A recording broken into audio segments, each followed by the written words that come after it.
রাম রাম মাননীয় প্রধানমন্ত্রীর আপনার নির্দেশ যে রাস্তায় যত কুকুর থাকে ওদের নিয়ে অন্য জায়গায় শিফট করা উচিত, কিন্তু রাস্তায় যত ধর্ষণকারীরা ঘুরছে তাদের কোথায় শিফট করা উচিত? বন্ধুরা, তোমরা সবাই বলো, তাদের কোথায় যারা নিজের মাকে বাবাকে ঘর থেকে বের করে দিচ্ছে, রাস্তায় ছেড়ে দিচ্ছে, তাদের কোথায় শিফট করা উচিত? এরা কিছু বলতে পারে না, এরাও তো একটা ঈশ্বরের দান। কারণ ঈশ্বরের যখন কোনো কিছুতে আপত্তি নেই, তাহলে আমরা কেন আপত্তি করতে পারি?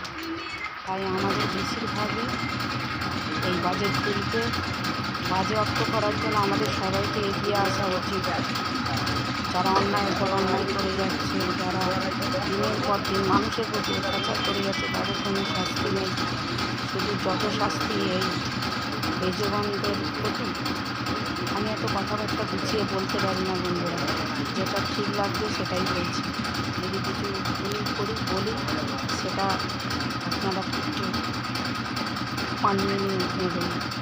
কারণ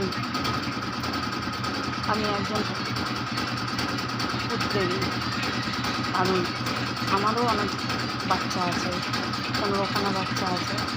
ওদের যদি কেউ আমার থেকে আলাদা করে তাহলে আমার সাথে আমি মরতে পছন্দ করবো, কিন্তু ওদেরকে আমার থেকে আলাদা করতে পছন্দ করবো না।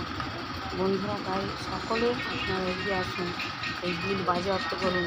ধর্ষণকারীদের কোনো শাস্তি হচ্ছে না, মার্ডারকারীদের কোনো শাস্তি হচ্ছে না, শুধু যত শাস্তি এই বাচ্চাদের প্রতি।